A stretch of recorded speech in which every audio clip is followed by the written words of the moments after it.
दोस्तों आपका स्वागत है एक और नए वीडियो में। भाई आज की इस वीडियो में हम लोग एक ऐसे टॉपिक के ऊपर चर्चा करने वाले हैं, डिस्कस करने वाले हैं जो आप में से बहुत सारे लोगों के दिमाग में चल रहा होगा, क्योंकि आप में से बहुत सारे लोग ऐसे होंगे जिन्होंने इटली में आने के लिए डोमेस्टिक वर्क परमिट का सहारा लिया होगा, मूलावस्था का सहारा लिया होगा, या फिर डोमेस्टिक आप पेपर भरवाने वाले होंगे। तो आपको इस चीज़ का एक नॉलेज होना चाहिए, आपको इन्फॉर्मेशन मैं आपको ये चीज़ दे सकता हूँ, बता सकता हूँ, क्योंकि मेरे बहुत सारे लोग दोस्त यहाँ पर इटली में डोमेस्टिक वर्क में भी काम करते हैं, कर चुके हैं या फिर करने वाले हैं। तो भाई आपको पता होना चाहिए इस चीज़ का कि भाई डोमेस्टिक वर्क में आप यहाँ पर इटली में आकर के क्या क्या काम आपको करना पड़ सकता है, डोमेस्टिक वर्क में इटली में क्या क्या कैटेगरी होती हैं और ये क्या होता है डोमेस्टिक, यहाँ पर इटली में कौन सी जगह पे कितनी सैलरी हो सकती है डोमेस्टिक वर्क की। तो सब कुछ मैं आपको डिटेल में बताने वाला हूँ, तो वीडियो में बने रहिए लास्ट तक। और अगर आप चैनल पर नए हैं तो चैनल को ज़रूर सब्सक्राइब कीजिए। तो चलिए स्टार्ट करते हैं आज का ये वीडियो। भाई सबसे पहले तो हम ये जान लेते हैं डोमेस्टिक होता क्या है। सबसे पहले तो मैं आपको बता देता हूँ कि डोमेस्टिक का मतलब ही होता है कि घरेलू, कि घर में रह करके आपको काम करना है, बाहर जा कर के क्या काम नहीं करना, ना तो खेतीबाड़ी में काम करना, ना किसी कंपनी में, किसी फैक्ट्री में, किसी फार्म में, कहीं पर भी आपको काम नहीं करना है। सामने वाला जो आपको बुला रहा है उसके घर में आपको काम करना होता है। और इसमें जो आपका एम्प्लॉयर होता है ना, जो आपको बुलाने वाला है, वो उस घर का जो मालिक है, जो जिसको चाहिए है, आदमी चाहिए है, जिसको नौकर की ज़रूरत है। एक तरीके से आप बोल सकते हो कि रामू काका वाला काम है ये भाई, डोमेस्टिक वर्क जो होता है। तो डोमेस्टिक वर्क में यहाँ पर आने के बाद में आपको बता देता हूँ कि इसमें 3 कैटेगरी होती हैं। और ये होता है घरेलू काम, आपको घर में रहकर ही काम करना है। तो इसमें 3 कैटेगरी क्या होता है। सबसे पहली कैटेगरी होती है इसमें कोल्फ। कोल्फ का मतलब होता है कि आपको क्लीनिंग का काम करना पड़ सकता है, घर में पोछा झाड़ू पोछा का काम करना पड़ सकता है, आपको कुकिंग का काम करना पड़ सकता है, आपको सब्जी वगैरह लाने का, मार्केट से खाना वगैरह लाने का, उनका काम करना पड़ सकता है। तो आपको जा कर के मार्केट में उनके लिए जो आप जिसके घर में रह रहे हो, जिसके घर में आप काम करने वाले हो, उसके लिए आपको खाना बनाने का काम, उसके क्लीनिंग का काम, कपड़े वगैरह धोने का काम, सारा कुछ आपको करना पड़ सकता है। और आपको उसी घर में रहना पड़ेगा, या फिर आपको अलग से कोई एक छोटा रूम दे देंगे आपको, उसमें आपको रहना पड़ेगा। जैसा कि हमारी साइड में होता है ना, वैसा ही यहाँ पर भी सिस्टम होता है। तो आपको क्लीनिंग वगैरह का काम करना पड़ सकता है, वो होता है कोल्फ का काम, मतलब कि हाउस होल्ड का काम, हाउस कीपर का काम। तो इसमें दूसरी कैटेगरी क्या होती है, इसमें दूसरी कैटेगरी होती है बादांते। यहाँ पर बादांते बोलते हैं। बादांते वर्क आपने बहुत सारे जगह पर सुना होगा। बादांते होता है जैसे कि नर्स का काम या फिर केयर टेकर का काम, कि आपको स्पेशल बुलाया जाएगा कि आप बूढ़े बुज़ुर्ग की हेल्प करने के लिए आपको बुलाया जाएगा कि इसमें इस घर में एक बूढ़ा है या फिर एक बुढ़िया है, उसकी हेल्प करने के लिए, उसके दवाइयाँ वगैरह उसको देने के लिए टाइम पर, उसकी सारी केयर टेकिंग का काम आपको करना पड़ेगा। उसको बाहर घुमाने लेके जाना है, इधर उधर घुमाने लेके जाना है, आपको उसके कपड़े वगैरह चेंज करने पड़ सकते हैं, आपको उनको टट्टी वगैरह करवाना, सारा कुछ आपको खाना देना उनको करना पड़ सकता है, क्योंकि वो थोड़ा डिसेबल हो चुके होते हैं, क्योंकि वो बूढ़े हो चुके हैं, इसलिए उनका काम ये करना पड़ सकता है आपको। डोमेस्टिक वर्क में तीसरी कैटेगरी जो आती है यहाँ पर काम करने के लिए आपको क्या काम करना पड़ सकता है, वो होता है बेबी सिटर का काम या फिर नैनी का काम आप बोल सकते हो। कि जिस घर में आप आने वाले हो, जिसने आपके पेपर भरवाए हैं, उस घर में आकर के आपको रहना है और उनके जो बच्चे हैं उनकी आपको केयर टेकिंग करनी है, उनका पूरा नैनी जैसा ख्याल रखना है, उनका सारा कुछ करना है आपको। उनको स्कूल वगैरह के लिए छोड़ने जाना पड़ सकता है, आपको उनके लिए खाना वगैरह बनाने का काम करना पड़ सकता है, और ऐसा सारा कुछ सिस्टम उनका आपको करना पड़ सकता है।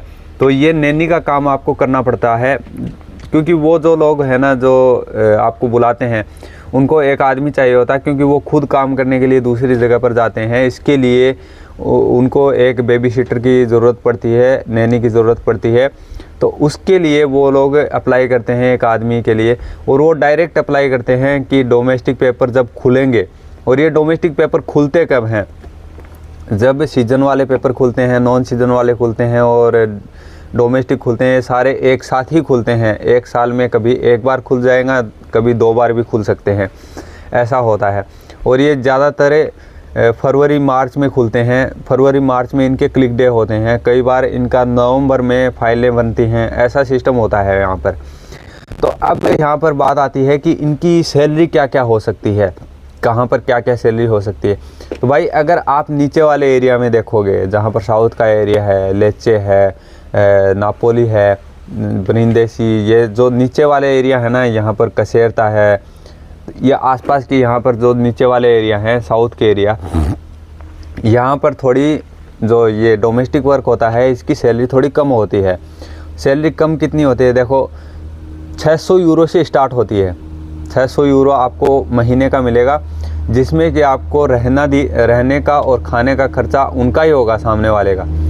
कई बार क्या होता है, कुछ मालिक ऐसा भी हो सकता है, आपको मिल सकता है जो रहना तो आपको दे देगा, लेकिन खाना है ना आपको खुद से लेकर के आना पड़ेगा, उसका खर्चा आपका खुद का लगेगा। और कई बार क्या होता है कि वो सारा आपको सब कुछ आपको प्रोवाइड करता है जब कोई मालिक अच्छा होता है, और 600 यूरो भी देगा। मिनिमम जो सैलरी है वो 600 यूरो है।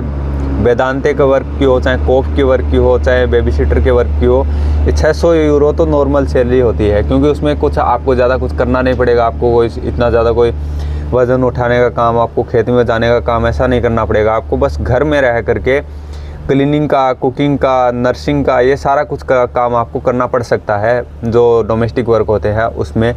तो इसमें सैलरी भी थोड़ी कम ही होती है। और जो थोड़ी और भी बढ़ के हो सकती है, जो बीच वाले एरिया हैं, इसमें आपकी सैलरी 900 तक हो सकती है, 950 तक हो सकती है। कई कंडीशन में 1000 यूरो भी हो सकती है। 1000 यूरो का मतलब सीधा सीधा हो गया कि 1 लाख और 4000 रुपये, 1 लाख 4000 रुपये होते हैं एक महीने के, आपको दे सकता है। ज़्यादा से ज़्यादा बीच वाले एरिया और जो नीचे वाले एरिया हैं इसमें आपको बता रहा हूँ मैं। अब नॉर्थ की साइड में जहाँ पर अगर थोड़ी सैलरी हाई है, आप मतलब कॉस्ट ऑफ लिविंग वहाँ पर ज़्यादा है और खाने पीने का खर्चा, अकोमोडेशन वहाँ पर ज़्यादा है, तो वो जो मालिक है वो आपको थोड़ी सैलरी ज़्यादा भी दे सकता है, 1100 यूरो भी दे सकता है, और ज़्यादा कुछ हाई कंडीशन में 1200 यूरो ज़्यादा से ज़्यादा सैलरी दे सकता है। बेबी सिटर हो, चाहे कोल्फ हो, चाहे कोई सा भी डोमेस्टिक वर्क हो उसमें।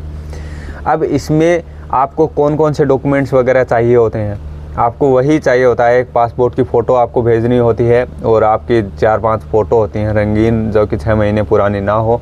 वो आपको आपका जो एजेंट है, या फिर मतलब आप अगर डायरेक्ट भरवा रहे हो तो डायरेक्ट भी आप वहाँ से पर भेज सकते हो उसके पास में, जो इटालियन होते हैं, क्योंकि इटालियन ही भरते हैं। आप डायरेक्ट अप्लाई नहीं कर सकते हो, आप डायरेक्ट कहीं पर भी अप्लाई नहीं कर सकते हो।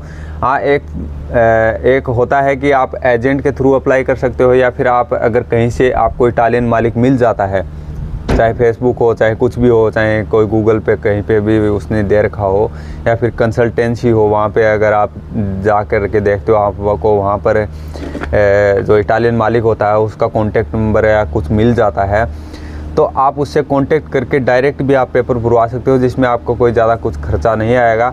आपका टिकट वगैरह सारा कुछ खर्चा आएगा। लेकिन जो डोमेस्टिक में एजेंट वगैरह होते हैं वो थोड़ा ज़्यादा पैसा भी ले लेते हैं, क्योंकि वो सारा कुछ आपको करवा करके देंगे। अब इसमें अगर आपसे इंटरव्यू में कुछ पूछा जाए तो इंटरव्यू में क्या क्या पूछा जा सकता है, आपको वीज़ा देने के लिए इंटरव्यू में डोमेस्टिक वर्क में क्या क्या पूछा जा सकता है। सबसे पहले तो आपको ये पूछा जा सकता है कि आप किस क्लास में जा रहे हो, आपको बुलाने वाला मालिक कौन है, आपने उसको कितना पैसा दिया है, आप पहले से अगर किसी को जानते हो क्या वहाँ पे जिसके पास में आप जाने वाले हो, आप क्या काम करने वाले हो वहाँ पर, आप कौन सी सिटी में जाने वाले हो, आप इटली के कौन सी साइड में जाने वाले हो, वहाँ का टेम्परेचर वगैरह, वहाँ पर एटमॉस्फेयर कैसा है, सारा कुछ ये कुछ आपको पूछा जा सकता है। आप वहाँ पर जा कर के काम क्या करो, आपको इंडिया में आपको काम करने का एक्सपीरियंस है क्या, आपने वेदांते का काम किया क्या, आपने बेबी सिटर का काम किया है क्या पहले भी, ये सब कुछ आपसे पूछा जा सकता है इंटरव्यू में।